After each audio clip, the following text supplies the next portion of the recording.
Pathfinders this year. And by the way, we have over 52 adventurers as well.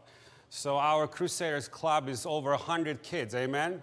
Which is great. This is where we want to be. This is a church that is alive, that has children, all right? But we need to step up. Those leaders cannot do it on their own, and especially Pathfinder Club is struggling to find leaders for each class. So if you feel inspired for what you saw today, after what you saw today, please talk to my brother, to Lisa, or to Grace, one of the leaders. And we don't want this to die out because of no leaders in there, because we have the kids. We need the people. So that's all I'm going to say, but I'm really excited about what God is doing with our clubs here in Central. So once again, please remember to pray for them. As you can see, we are a little bit late by the Central standards, all right? And we have communion today. So I want you to not think about Central standards today, all right? Think of other type of standards. We'll finish later, whenever we finish. We want to be able to celebrate communion together, all right? And I'll try to do my best to get you out of here as fast as possible. But we're here to worship God and just celebrate communion together. So I entitled my sermon today for communion, Time for a Checkup. When we talk about communion, we usually emphasize some fundamental aspects of it. We always talk about communion as being a reminder of Christ's death. Also, we emphasize the bread and the wine symbolizing the body and the blood of Jesus Christ. We talk about salvation that has been attained through the sacrifice of Christ.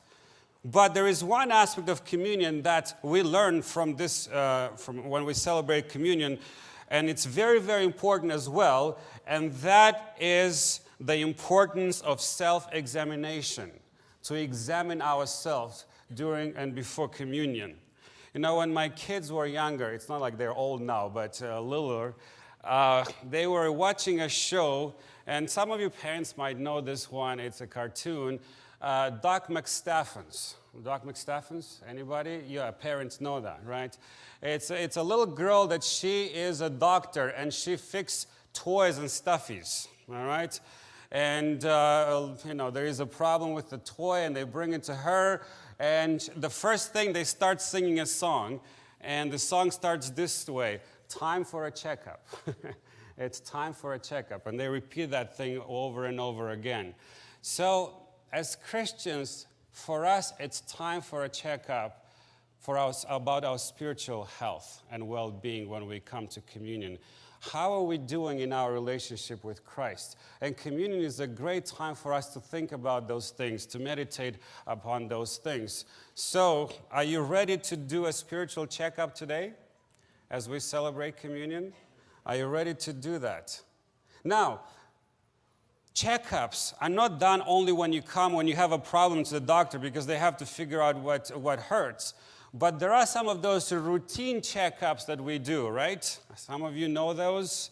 You go to the doctor, you have your yearly or every 10 years or whatever. You have those routine checkups, your health checkups, where the doctor pokes you and does a lot of tests, blood tests, sends you for blood tests, and and things like that. And those sometimes are the periodic visits to the doctor that we do to know and to see if we're doing okay in our physical well-being. You know, some people really dread those times because they don't know what the doctor will discover, right? When they go there to the office, might be something that is bad. But still we know that we need this evaluation to understand our physical well-being and what is needed as we move forward with our health. As I said, the same is true in our spiritual lives. Every Christians, we need to pause from time to time and reflect on the condition of our spiritual lives.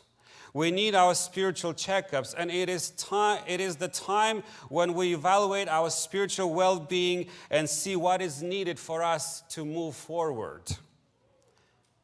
One place for an important self-examination is during communion service. And I want you to open with me in 1 Corinthians. Paul is talking to us about this. 1 Corinthians 11, verse 27 and 28. Apostle Paul, talking about communion service, says the following words in 1 Corinthians chapter 11, verse 27 and 28. He says this, "Therefore, whoever eats this bread or drinks this cup of the Lord in an unworthy manner will be guilty of the body and blood of the Lord." And verse 28 says this, "But let a man and a woman" what?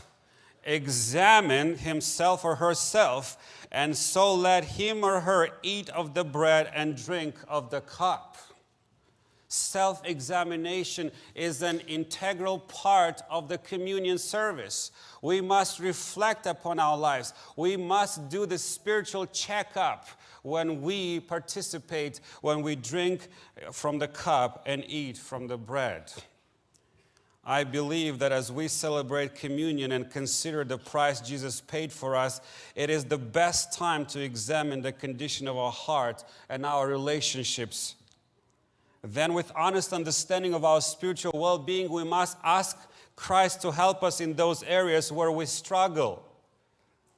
Communion is a great opportunity for our spiritual checkup. At communion, we must examine two of our basic relationships. We must examine first our relationship with God. Second, we must examine our relationship with others, with our spouse, with our children, with our fellow members in the church, with our co-workers. How are we doing in our relationship with God and in our relationship with others? In Psalm 139, verse 23 and 24, most of you would know that verse by heart, David said the following words, "Search me, O God," and what? "And know my heart." In other words, he says, examine my heart, examine me, search me inside, Lord, and see me. And then he continues, David says, "Try me and know my anxieties." And in verse 24, he concludes, "And see if there is any wicked way in me, and lead me in the way everlasting." We, as David, today, as we celebrate communion, want to say the same thing to the Lord. "Lord, please test me, examine me, see my heart." Because we're all good to put a good appearance. We look good on outside. You all look good today. Everyone here looks good. But how is our heart? How are we on the inside? Are we struggling with things in our lives? What do we need to change? During the first communion, Christ challenged the disciples to examine themselves. First, as I said, during the foot washing service, they were challenged by Jesus to self-examine themselves in relationship to others. Jesus taught the disciples that they needed to humble themselves and serve others. Unfortunately, you remember that the disciples, right before the communion, they were arguing about what? Who is going to be the greatest? That's not a good way to really self-examine yourself and see how you're doing in relationship with others. So the disciples were arguing about this. And Jesus, knowing that, he said, I need them to check themselves. I need them to do a self-checkup. That's why he instituted the foot washing. This is the time when we, in humility, come before each other and wash each other's feet. Humility and serving was not on the disciples' agenda when they came that evening to the upper room to serve the communion. And that's why I said Jesus instituted the Lord's Supper. That's why he instituted a foot washing service, to teach them that in spiritual lives, the greatest is the one who serves others. So Jesus tells us in John 13, verse 14 and 15, he says the following words, that he has given us what? An example to follow. He said, if I, your Lord, has washed your feet, you ought to wash each other's feet. Why? Well, it is because we must learn to humble ourselves. We must learn the lesson of humility. And this is the best way to do that, to wash each other's feet. This is the best way for us to do a self-checkup, How am I doing in my relationship with others? How am I doing in my relationship with my wife, with my husband, with my children, with other people in the church? So today, I invite you to put into practice the lesson of humility. In our church, in Seventh-day Adventist Church, we practice foot washing. So this time before we come back to partake from the wine and from the bread, we will separate for the foot washing. We have different rooms set up for that purpose. If you want to do families and couples, we'll be in the auditorium.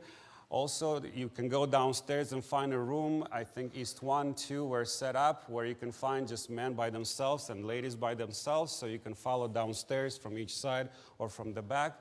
And I want to remind you that this is still in the worship service. As we're walking out, we're still worshiping God through the foot washing service.